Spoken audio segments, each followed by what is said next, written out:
Here is a 5-inch deep by 7-inch wide by 7-inch high steel chest that I made between April of 2007 and June of 2013.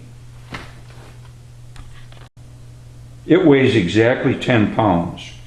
It's made from 14 and 18 gauge steel, plus steel forging for the legs and the handle, the fasteners, and other hardware components.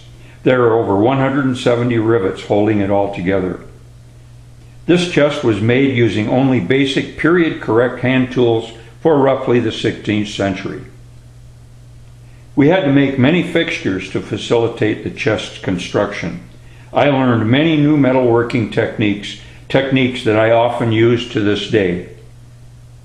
And I honed many other techniques that I already basically knew.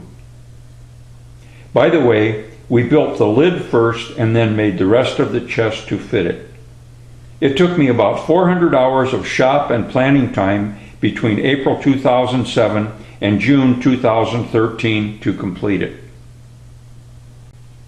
Initially, this Tom Latane-led construction project was planned to be a 2-part workshop with lots of work to be done at home between the formal training sessions.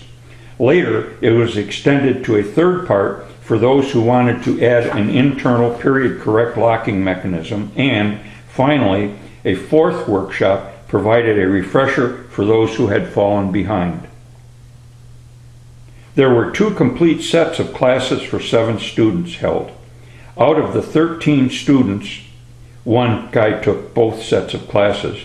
About half of the 14 chests have been completed, as far as I know, in 2022.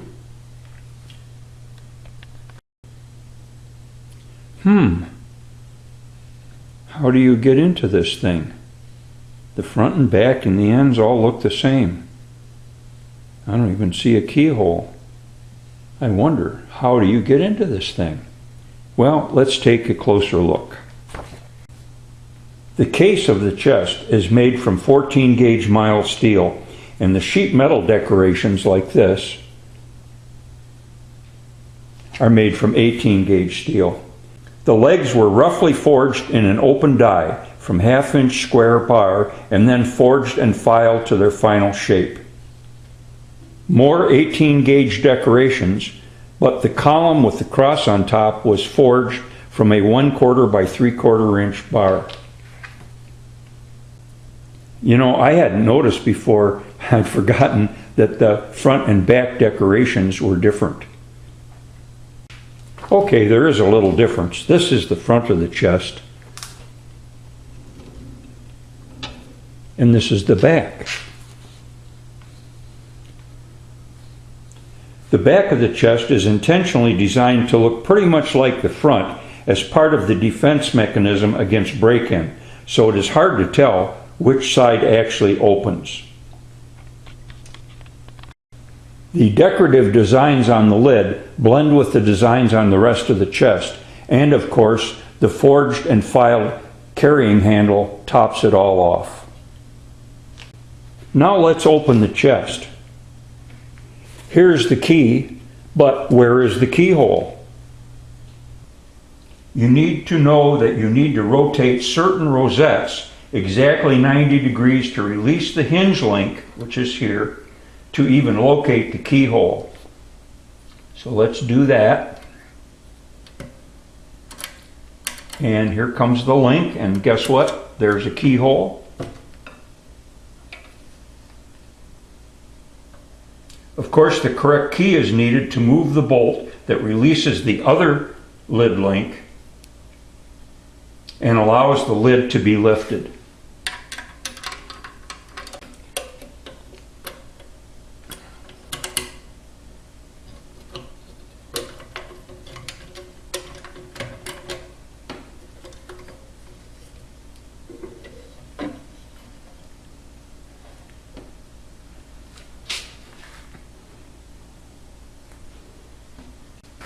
I guess I could say it's been a while since I had this thing open.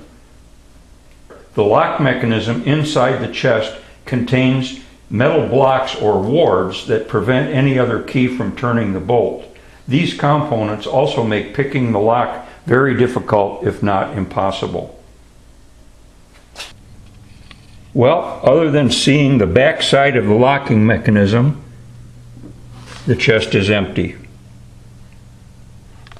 I do have one picture here that we took in Spain. We were at a mall in what used to be the capital city of Spain, and I just saw this opening, and I thought I would make the back side of the chest look like that in one of the design components. Okay, now that you have seen the chest, you can go to my webpage and see many construction details and more.